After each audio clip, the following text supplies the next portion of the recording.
సేపట్లో నెల్లూరు కడప జిల్లాలో AP CM Chandrababu పర్యటించబోతున్నారు. ఒకే రోజు రెండు విభిన్నమైన కార్యక్రమాల్లో సీఎం పాల్గొంటారు. ఒకవైపు సంక్షేమానికి, మరోవైపు ఆధ్యాత్మికతకు ప్రాధాన్యమిస్తూ ఇవాళ తన పర్యటనను కొనసాగించబోతున్నారు చంద్రబాబు. మొదట నెల్లూరు జిల్లా వింజమూరులో ఎన్టీఆర్ భరోసా పెన్షన్ల పంపిణీ కార్యక్రమంలో చంద్రబాబు పాల్గొంటారు. పెన్షన్ లబ్ధిదారులతో ముఖాముఖి నిర్వహిస్తారు సీఎం. అనంతరం కడప జిల్లాలోని ప్రసిద్ధ పుణ్యక్షేత్రమైన ఒంటిమిట్టకు చేరుకుని శ్రీ సీతారాముల కళ్యాణ మహోత్సవంలో పాల్గొంటారు.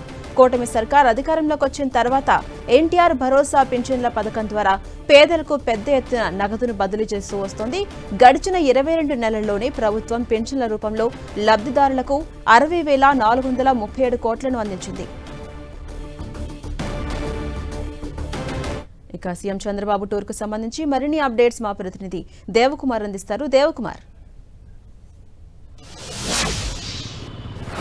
ఝాన్సీ రాణి, సీఎం చంద్రబాబు పర్యటన ఈరోజు కడప అదేవిధంగా నెల్లూరు జిల్లాలో కొనసాగనుంది. ఒక పక్క నెల్లూరు జిల్లాలో పేదవాడి సేవలో చంద్రబాబు పాల్గొంటుంటే కడప జిల్లాలో భగవంతుని సేవలో చంద్రబాబు పాల్గొనేటట్లుగా ఈ పర్యటన ఈరోజు కొనసాగనుంది. మొదటిగా ఉండవల్లి నుంచి హెలికాప్టర్లో చంద్రబాబు బయలుదేరిన తర్వాత నెల్లూరు జిల్లా వింజమూరుకు ఉదయం 11 గంటలకు ఇక్కడ ఏర్పాటు చేసిన హెలిప్యాడ్ దగ్గర చేరుకుంటారు. చేరుకున్న తర్వాత అక్కడి నుంచి నార్త్ ఎస్సీ కాలనీకి 11 గంటల 15 నిమిషాలకు ఆయన రోడ్డు మార్గాన్ని అక్కడ చేరుకుంటారు. అక్కడ చేరుకున్న తర్వాత అక్కడ లబ్ధిదారులకు అంటే ఎన్టీఆర్ భరోసా పెన్షన్ల కార్యక్రమంలో ఆయన పాల్గొనడం జరుగుతుంది. అక్కడ లబ్ధిదారులకు కొందరికి పెన్షన్లు ఆయన పంపిణీ చేస్తారు. పంపిణీ చేసిన తర్వాత వాళ్ళ లబ్ధిదారుల యోగక్షేమాలను వాళ్ళ సమస్యలను అడిగి తెలుసుకోవడం జరుగుతుంది. ఆ తర్వాత అక్కడ నుంచి పాత చెరువు బండి ఏదైతే ఉందో వింజమూరులోనే అక్కడికి 11 గంటల 30 నిమిషాలకు ఆయన చేరుకోవడం జరుగుతుంది. అక్కడ ఆ పాత చెరువుకు సంబంధించి జరుగుతున్న ఆధునీకరణ పనులను కూడా ఆయన పరిశీలించడం జరుగుతుంది. అదేవిధంగా అక్కడ స్థానికులు అదేవిధంగా రైతులతో కూడా కొంతసేపు మాట్లాడే అవకాశాలు కనిపిస్తూ ఉన్నాయి.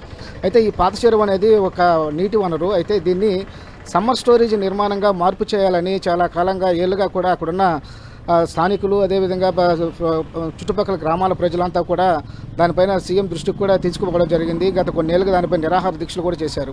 అయితే దీనిని సమ్మర్ స్టోరేజ్ నిర్మాణంగా ఈ పథకాన్ని మార్చేందుకు దానికి సంబంధించి సీఎం చంద్రబాబు శంకుస్థాపన చేసే అవకాశాలు కూడా ఉన్నట్లుగా స్థానికులు చర్చించుకుంటున్న పరిస్థితి కనిపిస్తుంది. అయితే ఆ తర్వాత అక్కడ నుంచి 12 గంటలకు ప్రజావేదిక కార్యక్రమంలో ఆయన పాల్గొంటారు సీఎం చంద్రబాబు. అక్కడ సుమారుగా 1.5 గంట సేపు ప్రజావేదిక కార్యక్రమంలోనే పాల్గొని ప్రభుత్వం చేస్తున్న అభివృద్ధి పనులు అదేవిధంగా సంక్షేమ కార్యక్రమాలు ఏ విధంగా అమలవుతున్నాయి, అదేవిధంగా గత ప్రభుత్వ వైఫల్యాలు వీటన్నిటిని కూడా ఆ బహిరంగ సభలో ప్రస్తావించారు. అదేవిధంగా దాని గురించి ప్రజలతో మాట్లాడడం కూడా జరుగుతుంది. అక్కడ నుంచి 12 గంటల ఇది సుమారుగా 1 గంట 40 నిమిషాల వరకు ఈ కార్యక్రమం జరుగుతుంది. ఆ తర్వాత 1 గంట 45 నిమిషాల నుంచి 2 గంటల 15 నిమిషాల వరకు ఆయన రెస్ట్ తీసుకోవడం జరుగుతుంది. ఆ తర్వాత 2 గంటల 15 నిమిషాల నుంచి కార్యకర్తలు ఎవరైతే ఉన్నారో టీడీపీ కార్యకర్తలు టీడీపీ శ్రేణులతో 3 గంటల 55 నిమిషాల వరకు ఆయన వాళ్ళతో సమావేశమయ్యి స్థానికంగా ఎలాంటి సమస్యలు ఉన్నాయి, నాయకులకు అదేవిధంగా కార్యకర్తలు సమయంతో పనిచేస్తున్నారా లేక వర్గ విభేదాలు ఏమైనా ఉన్నాయా వాటన్నిటి గురించి చర్చించి వాటన్నిటికీ ఒక ఫుల్ స్టాప్ పెట్టే అవకాశాలు అయితే కనిపిస్తున్నాయి. ఈ విధంగా నెల్లూరు జిల్లాలో 3 గంటల 55 నిమిషాలకు సీఎం చంద్రబాబు టూర్ అనేది ముగిసిన తర్వాత ఆయన ఒంటిమిట్టకు హెలికాప్టర్లో బయలుదేరడం జరుగుతుంది. అయితే అక్కడ కడప జిల్లాలో ఒంటిమిట్టలో జరుగుతున్న కోదండరామస్వామి బ్రహ్మోత్సవాల్లో ఆయన పాల్గొనడం జరుగుతుంది.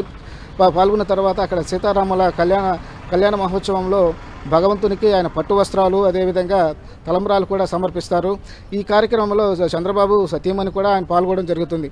అది ఇవన్నీ జరిగిన తర్వాత రాత్రికి ఒంటిమిట్టలోనే చంద్రబాబు నాయుడు బస్ అయినట్లు తెలుస్తుంది. ఈ విధంగా చంద్రబాబు పర్యటన ఒక పక్క నెల్లూరులోనూ అదేవిధంగా కడప జిల్లాలో కొనసాగనుంది. ఝాన్సీ రాణి.